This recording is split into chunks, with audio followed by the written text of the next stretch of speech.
ইরানের দুর্বার প্রতিরোধ যাত্রায় ইসরায়েলের মরণ কামড়, মার্কিন অবস্থানে হামলার তীব্রতা বৃদ্ধি, বেঁচে আছেন কি লারিজানি? পরাশক্তি যুক্তরাষ্ট্রকে পাল্টা মারে চমক দেখাচ্ছে ইরান, প্রতিরোধ ছড়িয়ে পড়ছে দেশে দেশে, এমন সাফল্যের রহস্য কি? মধ্যপ্রাচ্যে নিয়মিত সংঘাতের পেছনে ভয়ঙ্কর নীল নকশা, আলোচনায় গ্রেটার ইসরায়েল, কোন সব মুসলিম দেশ ঝুঁকিতে? আসসালামু আলাইকুম, দেখছিলেন Bangla vision world news headline. পাল্টাপাল্টি হামলার 18তম দিনে ইরানের জাতীয় নিরাপত্তা পরিষদ প্রধান আলী লারিজানি আর বিপ্লবী গার্ড বাহিনী আইআরজিসি বাসিজ ফোর্স কমান্ডার গোলাম রেজা সোলেমানিকে হত্যার দাবি করেছে ইসরায়েলি বাহিনী। ইরানের পাশাপাশি লেবাননেও হামলা জারি রেখেছে যুক্তরাষ্ট্র আর ইসরায়েল। এদিকে ইরানকে শায়েস্তা করতে ইউরোপের মিত্রদের পাশে না পেয়ে হতাশ মার্কিন প্রেসিডেন্ট ডোনাল্ড ট্রাম্প দ্রুত অভিযান সমাপ্তির ইঙ্গিত দিয়েছেন। পরিস্থিতি যখন এমন, তখন মধ্যপ্রাচ্যে মার্কিন অবস্থানে হামলার তীব্রতা বাড়িয়েছে তেহরান। ভয়াবহ হামলা হয়েছে ইরাকে মার্কিন দূতাবাসে। ইরানের ড্রোন আর মিসাইল তাণ্ডবের তোলপাড় সংযুক্ত আরব আমিরাত, সৌদি আরব, কুয়েত, কাতার। শহীদ আরাফাতের ডেস্ক রিপোর্ট। ইরান যুদ্ধে জড়াবে না ইউরোপীয় দেশগুলো। ব্রাসেলসে বৈঠকের পর আনুষ্ঠানিক বিবৃতিতে এমনটি জানিয়েছেন ইউরোপীয় নেতারা। মার্কিন প্রেসিডেন্ট ডোনাল্ড ট্রাম্প যখন বন্ধুবিহীন, ঠিক তখনই মধ্যপ্রাচ্যে মার্কিন ঘাঁটি লক্ষ্য করে হামলা বাড়িয়েছে ইরানের ইসলামিক বিপ্লবী গার্ড সদস্যরা। ইরাকের বাগদাদে মার্কিন দূতাবাস লক্ষ্য করে ভয়াবহ রকেট ও ড্রোন হামলা চালিয়েছে আইআরজিসি। ইসরায়েলের পাশাপাশি হামলা হয়েছে সৌদি আরব, কাতার, কুয়েত, সংযুক্ত আরব আমিরাতের তেলের ডিপোতে। টানা দুদিন ধরে চলছে মার্কিন রণতরী জেরাল্ড আর ফোর্ড। ইরানের হামলায় এ পর্যন্ত 2 শতাধিক মার্কিন সেনা হতাহত হয়েছে। ইরানের হামলার পর মঙ্গলবার বেশ কয়েকটি ড্রোন ও মিসাইল ভূপাতিত করার দাবি তুলে কুয়েত, কাতার, সংযুক্ত আরব আমিরাত ও সৌদি আরব। পূর্বাঞ্চলে আঘাত হানার আগে অন্তত 12টি ড্রোন ভূপাতিত করেছে রিয়াদ। আমিরাতের ড্রোন হামলার পর একটি তেলের ডিপোতে আগুন ধরে যায়, পরে অবশ্য আগুন নিয়ন্ত্রণে নেওয়ার কথা জানায় আমিরাত সরকার। ইরানের রাজধানী তেহরানে ব্যাপক হামলা চালাচ্ছে ইসরায়েল ও যুক্তরাষ্ট্র। মঙ্গলবার রাজধানী সহ আশেপাশের শহরগুলোতে কয়েক দফায় মিসাইল হামলা চালায় ইসরায়েল। মিসাইল ও স্থল হামলা অব্যাহত আছে লেবাননেও। দক্ষিণ লেবাননে হিজবুল্লাহ যোদ্ধাদের সাথে ইসরায়েলি বাহিনীর ব্যাপক সংঘর্ষ চলছে। হরমুজ প্রণালী খোলা থাকবে, তবে যুক্তরাষ্ট্র ও তাদের মিত্রদের জাহাজ লক্ষ্য করে হামলা চলবে বলে জানিয়েছেন ইরানের পররাষ্ট্রমন্ত্রী আব্বাস আরাকচি। যদিও যুক্তরাষ্ট্র জানিয়েছে বিশ্ববাজারে জ্বালানি সরবরাহ স্বাভাবিক রাখতে হরমুজ প্রণালীতে ইরানের তেলবাহী ট্যাঙ্কারে হামলা চালাবে না তারা। এই পরিস্থিতিতে মার্কিন প্রেসিডেন্ট ডোনাল্ড ট্রাম্প জানিয়েছেন চলতি সপ্তাহে যুদ্ধ শেষ না হলেও খুব দ্রুতই ইরান যুদ্ধের ইতি টানবেন তিনি।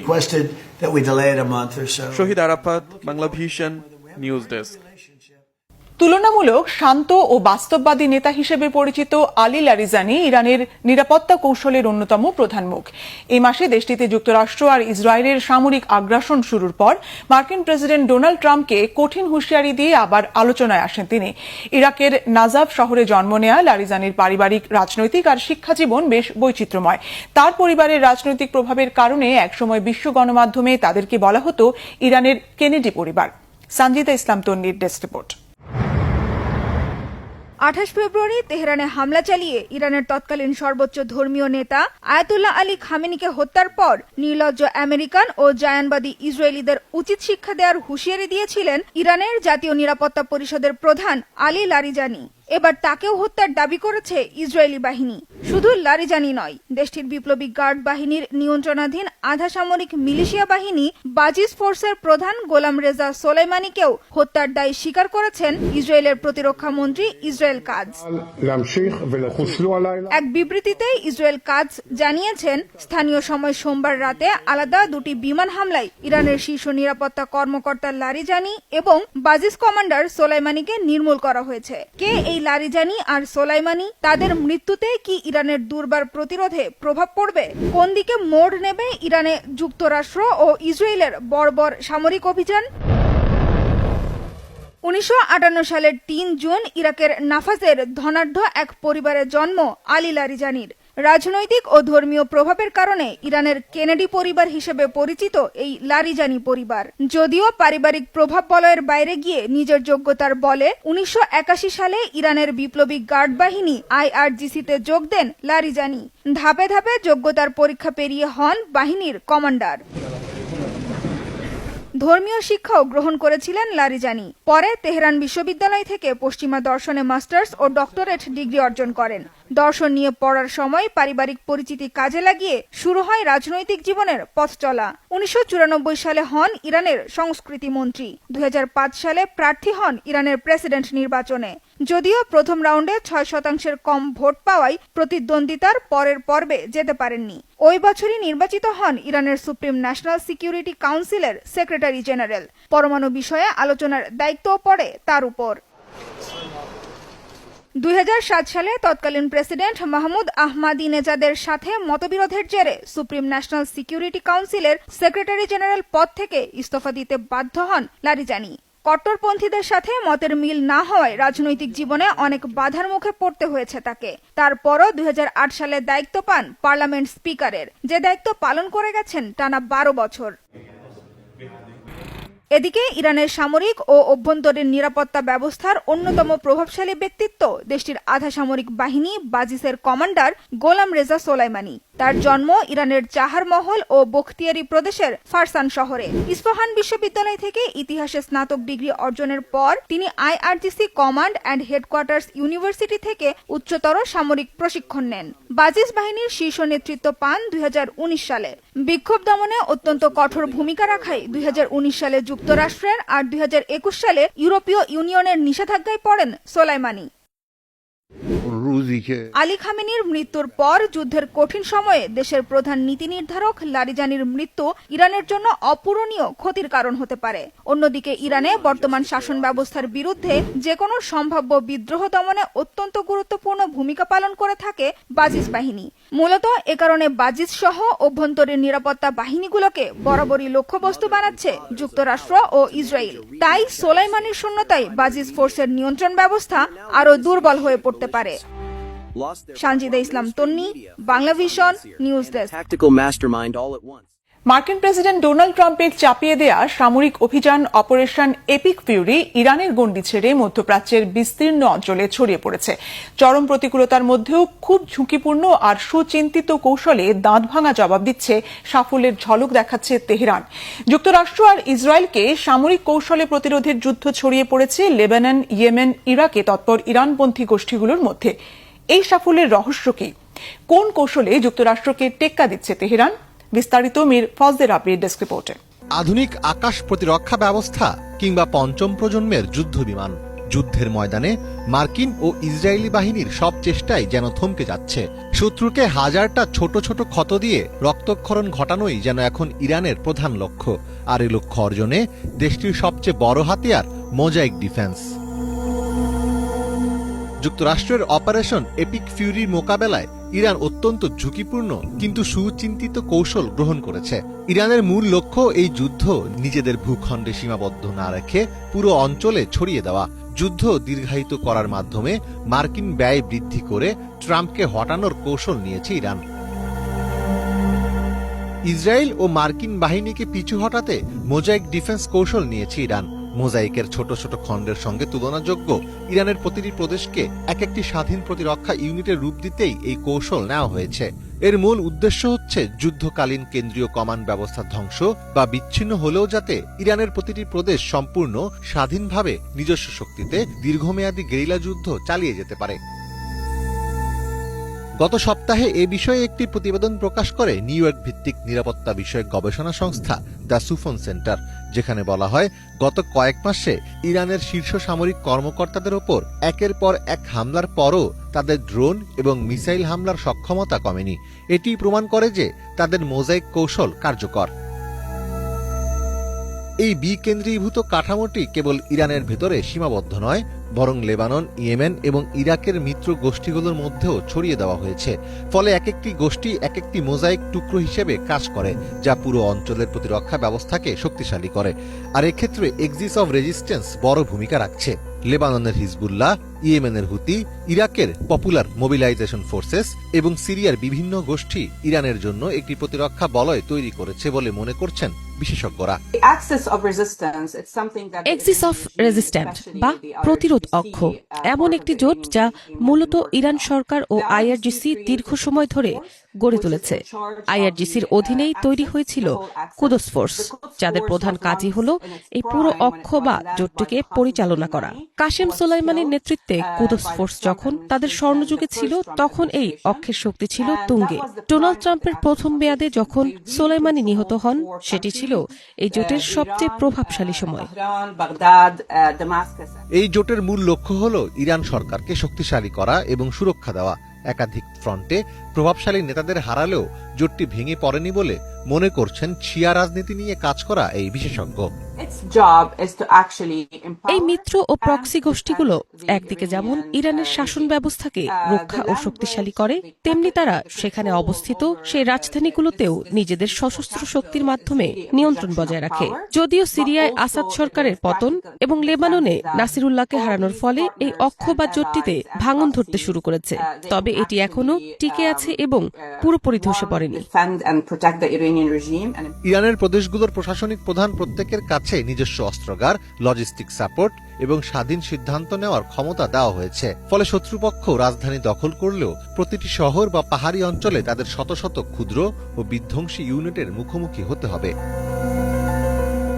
প্রথাগত যুদ্ধে সাধারণ প্রতিপক্ষের সেন্টার অফ গ্র্যাভিটি বা প্রধান নিয়ন্ত্রণ কেন্দ্রে আঘাত করে তাদের হারানো হয়, কিন্তু মোজাইক ডিফেন্সের কারণে কোনো নির্দিষ্ট একটি জায়গায় হামলা চালিয়ে ইরানকে নিষ্ক্রিয় করা সম্ভব নয়। এটি অনেকটা একটি জাল বা নেটওয়ার্কের মতো, যার এক প্রান্ত ছিঁড়লেও অন্য প্রান্ত সক্রিয় থাকে। মীর ফজলে রাব্বি, বাংলা ভিশন। কিছুদিন পর পর সংঘাতে টালমাটাল মধ্যপ্রাচ্যের একটি নির্দিষ্ট অঞ্চলের কয়েকটি দেশ। এর পেছনে কি শুধুই সামরিক ও রাজনৈতিক স্বার্থ, নাকি রয়েছে দীর্ঘমেয়াদী কোনো পরিকল্পনা? এমন ঘোলাটে পরিস্থিতিতে নতুন করে আলোচনায় গ্রেটার ইসরায়েল ধারণা। এটিকে ঘিরে ছড়াচ্ছে আশঙ্কা, তৈরি হচ্ছে বিতর্ক, চলছে চুলচেরা বিশ্লেষণ। মধ্যপ্রাচ্যের সাম্প্রতিক প্রেক্ষাপটে এমন ধারণার বাস্তবতা বিশ্লেষণে উঠে আসছে ইতিহাস, ধর্মীয় ব্যাখ্যা আর ভূ রাজনীতির জটিল সমীকরণ। কি এই গ্রেটার ইসরায়েল? নিরাপত্তা ঝুঁকিতে কোন সব মুসলিম রাষ্ট্র? ইমরান মাহমুদের ডেস্ক রিপোর্ট। সামনে দিয়ে ইরানকে ব্যস্ত রেখে পেছনে নতুন এক ষড়যন্ত্রের ছক আঁকছে ইসরায়েল। আর সেই ষড়যন্ত্রের অংশ হিসেবেই ইরানের সাথে যুদ্ধ চলমান থাকা অবস্থাতেই লেবানন দখলের হুমকি দিয়ে দেশটির ওপর সাদা ফসফরাস বোমার মতো নিষিদ্ধ অস্ত্র ব্যবহার করছে তেল আবিব। ষড়যন্ত্রটি হচ্ছে গ্রেটার ইসরায়েল প্রতিষ্ঠা। মধ্যপ্রাচ্যের রাজনীতিতে বর্তমানে অন্যতম আলোচিত এবং বিতর্কিত একটি বিষয় হল গ্রেটার ইসরায়েল বা বৃহত্তর ইসরায়েলের ধারণা। মূলত এটি একটি রাজনৈতিক এবং ধর্মীয় মতাদর্শ, যার লক্ষ্য বর্তমান ইসরায়েলের সীমানাকে বহুগুণ বাড়িয়ে বিশাল এক সাম্রাজ্য গড়ে তোলা। তবে এটি কোনো রাজনৈতিক পরিকল্পনা নয়, বরং এর গভীরে রয়েছে ইহুদিদের কয়েক হাজার বছরের পুরনো ধর্মীয় বিশ্বাস। গ্রেটার ইসরায়েল ধারণার মূল ভিত্তি খুঁজে পাওয়া যায় ইহুদিদের ধর্মীয় গ্রন্থ তোরাতে। তোরার বুক অব জেনেসিসে উল্লেখ করা হয়েছে যে সৃষ্টিকর্তা মিশরের নীলনদ থেকে শুরু করে ফুরাত নদী পর্যন্ত বিস্তৃত এলাকা ইব্রাহিম আলাইহিসসালামের বংশধরদের জন্য বরাদ্দ রেখেছেন। বাস্তবতাও আসলে অনেকটাই এরকম। তোরাতে বর্ণিত এই এলাকায় এখন মূলত আরব মুসলিমদের বসবাস, এর মধ্যে দখলকৃত ইসরায়েলও রয়েছে। আর ঐতিহাসিকভাবে আরব মুসলিমরা ইব্রাহিম আলাইহিসসালামের বড় ছেলে ইসমাইল আলাইহিসসালামের বংশধর, আর ইহুদিরা নবী ইব্রাহিমের ছোট ছেলে ইসাক আলাইহিসসালামের বংশধর। অর্থাৎ পুরো অঞ্চলে ইব্রাহিম আলাইহিসসালামের বংশধররাই রয়েছেন। কিন্তু জায়নবাদী ইহুদিদের মতে ইসমাইল আলাইহিসসালাম ও তার বংশধররা সৃষ্টিকর্তার অনুগ্রহ ও ওয়াদার যোগ্য নয়। এর অধিকার কেবল নবী ইসহাকের বংশধরদেরই, অর্থাৎ ইহুদিদের। আর তাই অত্র অঞ্চল থেকে আরব মুসলিমদের সরিয়ে ইহুদি বসতি স্থাপন ও একটি সাম্রাজ্য গড়ে তোলাই তাদের লক্ষ্য। গ্রেটার ইসরায়েলের যে প্রস্তাবিত মানচিত্র বিভিন্ন সময় সামনে এসেছে, তাতে দেখা গেছে শুধু ফিলিস্তিন নয়, বরং পার্শ্ববর্তী আরও অনেক দেশের বিশাল অংশ অন্তর্ভুক্ত করা হয়েছে।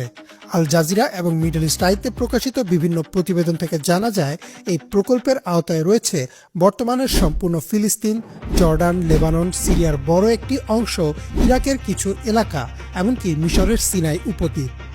কোনো কট্টরপন্থী মানচিত্রে সৌদি আরবের উত্তরাঞ্চলকেও অন্তর্ভুক্ত করেছে, অর্থাৎ নীলনদ থেকে ফোরাত নদী। পুরো অঞ্চলটাকেই তারা একটি একক ইহুদি রাষ্ট্র হিসেবে দেখতে চায়। কয়েক দশক আগেও গ্রেটার ইসরায়েলের আলোচনা কেবল ধর্মীয় গোষ্ঠীগুলোর মধ্যে সীমাবদ্ধ ছিল, কিন্তু বর্তমানে ইসরায়েলের শীর্ষস্থানীয় সরকারি কর্মকর্তারাও এ নিয়ে প্রকাশ্যে কথা বলছেন। 2023 সালে প্যারিসের এক অনুষ্ঠানে ইসরায়েলের অর্থমন্ত্রী বেজালেল স্মোট্রিচ একটি পোডিয়ামে দাঁড়িয়ে ভাষণ দেন, যেখানে খোদাই করা মানচিত্রে জর্ডানকেও ইসরায়েলের অংশ হিসেবে দেখানো হয়েছিল। এছাড়াও বর্তমান প্রধানমন্ত্রী নেতানিয়াহুও বিভিন্ন সময়ে এই ধারণার প্রতি সমর্থন দিয়েছেন। ইউনিভার্সিটি অফ ওয়েস্টার্ন অস্ট্রেলিয়ার একটি গবেষণাপত্রে বলা হয়েছে, নেতানিয়াহু গত কয়েক বছর ধরে যেভাবে প্রতিবেশী দেশগুলোতে সামরিক অভিযান চালাচ্ছেন, তাতে অনেকেই মনে করছেন তিনি দুই রাষ্ট্র সমাধানের পথ বন্ধ করে গ্রেটার ইসরায়েল প্রকল্পের দিকেই এগোচ্ছেন। ইসরায়েলের বর্তমান সামরিক তৎপরতা পর্যবেক্ষণ করলে একটি নির্দিষ্ট প্যাটার্ন বা ধরন স্পষ্ট হয়। গাজার দীর্ঘস্থায়ী সামরিক অভিযান, পশ্চিম তীরে অবৈধ বসতি স্থাপনা বাড়ানো, লেবাননে আক্রমণ এবং সিরিয়ায় নিয়মিত বিমান হামলা, সবকিছুই কেবল নিরাপত্তার খাতিরে। আন্তর্জাতিক বিশ্লেষকদের মতে ইসরায়েল ধীরে ধীরে তার সীমানা বাড়ানোর এই দীর্ঘমেয়াদী পরিকল্পনা বাস্তবায়ন করছে। বিবিসিতে প্রকাশিত একটি বিশ্লেষণমূলক প্রতিবেদনে বলা হয়েছে, ইসরায়েলের কট্টর ডানপন্থী সরকার এখন আর কোনো রাগঢাক না রেখেই তাদের ভূখণ্ড বিস্তারের আকাঙ্ক্ষা প্রকাশ করছে। আর তাই হয়তো এটা বলা ভুল হবে না যে মধ্যপ্রাচ্যের অস্থিরতার পেছনে শুধু রাজনৈতিক টানাপোড়েন না, রয়েছে হাজার বছরের পুরনো ধর্মীয় ব্যাখ্যাও। ইমরান মাহমুদ, বাংলাদেশ সংবাদ। আফগানিস্তানের রাজধানী কাবুলের একটি মাদকাসক্তি নিরাময় কেন্দ্রে পাকিস্তানের বিমান হামলায় অন্তত 400 জন নিহত হয়েছে বলে দাবি করেছে তালেবান সরকার। এই ঘটনায় আহত হয়েছেন কমপক্ষে 250 জন। মঙ্গলবার তালেবান সরকারের উপমুখপাত্র হামদুল্লাহ ফিতরাত বলেন, সোমবার রাতে কাবুলের একটি মাদকাসক্তি নিরাময় কেন্দ্রে হামলা চালিয়েছে পাকিস্তান। এতে 2000 শয্যার হাসপাতাল ভবনের বড় একটি অংশ ধসে পড়ে। একে মানবতা বিরোধী অপরাধ উল্লেখ করে তীব্র নিন্দা জানিয়েছে তালেবান সরকার। আফগান সরকারের অভিযোগকে ভিত্তিহীন বলেছে পাকিস্তান। বিবৃতিতে বলা হয়েছে, কাবুলের কোনো হাসপাতালকে লক্ষ্যবস্তু করা হয়নি। জঙ্গি অনুপ্রবেশের পাশাপাশি পাকিস্তানের সীমান্ত এলাকায় নাশকতা আর হত্যায় মদদের অভিযোগে কয়েক সপ্তাহ ধরে আফগানিস্তানে দমন অভিযান চালাচ্ছে পাকিস্তানের সেনাবাহিনী। দুই প্রতিবেশীর মধ্যে সাম্প্রতিক বছরগুলোর মধ্যে একে সবচেয়ে তীব্র সংঘাত হিসেবে দেখা হচ্ছে। বিশ্বের অন্যতম প্রভাবশালী দেশ যুক্তরাষ্ট্রে বর্তমানে প্রায় 30 লাখ মুসলিমের বসবাস। সংখ্যালঘু হওয়া সত্ত্বেও সেখানে মুসলমানদের ধর্মীয় রীতিনীতি ও ঐতিহ্য পালনে কোনো কমতি নেই। কর্মব্যস্ততা ও নানা চ্যালেঞ্জ মোকাবেলা করেও পবিত্র রমজানে সিয়াম পালন করেন মার্কিন মুসলমানরা। ইফতার আয়োজনে থাকে বৈচিত্র্যময় হুমাস, ফালাফেল আর মুখরোচক বিরিয়ানির সমারোহ। দেশটির বৈচিত্র্যময় রমজান নিয়ে বিস্তারিত জানাচ্ছেন হাফিজুল ইসলাম। বর্তমান বিশ্বের অন্যতম পরাশক্তি মার্কিন যুক্তরাষ্ট্র 1700 শতকে আফ্রিকা থেকে মুসলিম বণিক ও কৃতদাসদের মাধ্যমে ইসলাম আসে আমেরিকা ভূখণ্ডে। অভিবাসী অধ্যুষিত বহুজাতিক দেশটিতে মুসলমান আমেরিকানের সংখ্যা 30 লাখের বেশি। ইসলাম ধর্মাবলম্বীরা সংখ্যালঘু হওয়া সত্ত্বেও ধর্মীয় নিয়মকানুন ও বিচিত্র ঐতিহ্যের মিশেলে যুক্তরাষ্ট্রে পালিত হয় পবিত্র মাহে রমজান। মহানবী সাল্লাল্লাহু আলাইহি ওয়াসাল্লামের সুন্নত অনুসরণ করে ইফতার শুরু হয় খেজুর দিয়ে। দস্তরখানে থাকে মধ্যপ্রাচ্য, আফ্রিকা, স্পেন সহ আরও নানা দেশের খাবারের সমাহার। ছোলা, তাহিনি, লেবু এবং রসুন দিয়ে তৈরি মধ্যপ্রাচ্যের ঐতিহ্যবাহী খাবার হুমাস যুক্তরাষ্ট্রের ইফতারের একটি নিয়মিত পদ। সাথে পরিবেশন করা হয় ধোয়া ওঠা পিটা রুটি। হালকা খাবার হিসেবে খাওয়া হয় মাংস, সবজির পুর দেয়া মুখরোচক সামোসা। মুরগি, ভেড়া বা গরুর মাংস ও সুগন্ধি চাল দিয়ে রান্না করা বিরিয়ানি, মসুর ডাল, সবজি ও অ্যারোমাযুক্ত মশলা দিয়ে তৈরি ল্যান্টিন স্যুপ, তাহিনি সসের সাথে মিশিয়ে পরিবেশন করা ছোলা ভাজার পদ ফালাফেল এখানকার ইফতারের কিছু পছন্দের খাবার। বিশ্বের বিভিন্ন দেশ থেকে প্রতি বছর যুক্তরাষ্ট্রে পড়তে আসে অসংখ্য শিক্ষার্থী, যাদের একটি বড় অংশ মুসলমান। স্থানীয় কমিউনিটি হল, মুসলিম সংস্থার পরিচালনায় রমজানে আয়োজন করা হয় বিভিন্ন অনুষ্ঠান। তারাবি ও তাহাজ্জুদে মসজিদগুলোতে বাড়ে মুসল্লির সংখ্যা। মার্কিন সমাজে চলমান অস্থিরতা, ইসলাম বিদ্বেষী মনোভাবের মাঝেও এখানে বাড়ছে ইসলামের প্রসার। 2050 সালের মধ্যে এই অঞ্চলে দ্বিগুণ হতে পারে মুসলমানের সংখ্যা। আগামীতে হয়তো দেশটির প্রতিটি অঞ্চলে বুলন্দ আওয়াজে শোনা যাবে পবিত্র মাহে রমজানের আহ্বান। হাফিজুল ইসলাম, বাংলা ভিশন। কল্পনাকে বাস্তবে রূপান্তরের ধারণা দিল চীন। মহাকাশের শূন্যতায় জন্মানো গাছ থেকে পাকা টমেটো খেয়ে দেখিয়েছেন দুই নভোচারী। থিয়ানকং স্টেশনে অ্যারোপনিক প্রযুক্তির এই সাফল্য ভবিষ্যতে মহাকাশে বসতির নতুন সম্ভাবনা তৈরি করেছে। মোর্শেদ আলমের আরেকটি ডেস্ক রিপোর্ট। অসম্ভবকে সম্ভব করে দেখালেন চীনের নভোচারীরা। মহাকাশের শূন্য মধ্যাকর্ষণে জন্মানো গাছ থেকে পাকা টকটকে লাল টমেটো তুলে খেয়েছেন তারা। মহাকাশ মানেই শূন্যতা, অন্ধকার আর প্রযুক্তির জটিল হিসাব, এমন ধারণাকে নতুন করে বদলে দিলেন চীনের নভোচারীরা। মহাকাশেও জন্ম নিতে পারে জীবন, শুধু তাই নয়, সেই গাছ থেকে পাকা টমেটো তুলে খাওয়াও সম্ভব। এমন অসম্ভবকে সম্ভব করে দেখালেন তারা। চীনের থিয়ানকং মহাকাশ স্টেশনে সেনচৌ 21 মিশনে নভোচারীরা এরোপনিক প্রযুক্তিতে চাষ করা চেরি টমেটো গাছ থেকে টকটকে লাল ফল সংগ্রহ করেছেন। শূন্য মধ্যাকর্ষণে বেড়ে ওঠা ওই টমেটো শুধু বৈজ্ঞানিক সাফল্যই নয়, ভবিষ্যতের মহাকাশ জীবনেও এক নতুন দিগন্ত খুলে দিয়েছে বলে মনে করেন বিশেষজ্ঞরা। গবেষকদের মতে এই পরীক্ষার সাফল্য ভবিষ্যতে গম, গাজর এমনকি ঔষধি উদ্ভিদ চাষের পথ তৈরি করতে পারে। দীর্ঘমেয়াদী মহাকাশ অভিযানে খাদ্য উৎপাদনের সক্ষমতা অর্জনই এখন বড় লক্ষ্য। এর পাশাপাশি নভোচারীরা মহাকাশে উপাদান ভিত্তিক ও অগ্নি পরীক্ষা সহ নানা জটিল গবেষণা চালিয়েছেন। মাইক্রোগ্র্যাভিটিতে আগুনের আচরণ, যন্ত্রপাতির রক্ষণাবেক্ষণ এবং জীবাণু পর্যবেক্ষণ সবকিছুই চলছে নিরবিচ্ছিন্নভাবে। পৃথিবীর বাইরে দাঁড়িয়ে যখন মানুষ নিজেই খাদ্য উৎপাদন করছে, তখন প্রশ্ন উঠছে, মহাকাশকে শুধু গবেষণার জায়গা নাকি ভবিষ্যতের বাসযোগ্য পৃথিবী? মোর্শেদ আলম, বাংলা ভিশন। এই ছিল আজকের মতো। সাথে থাকায় ধন্যবাদ।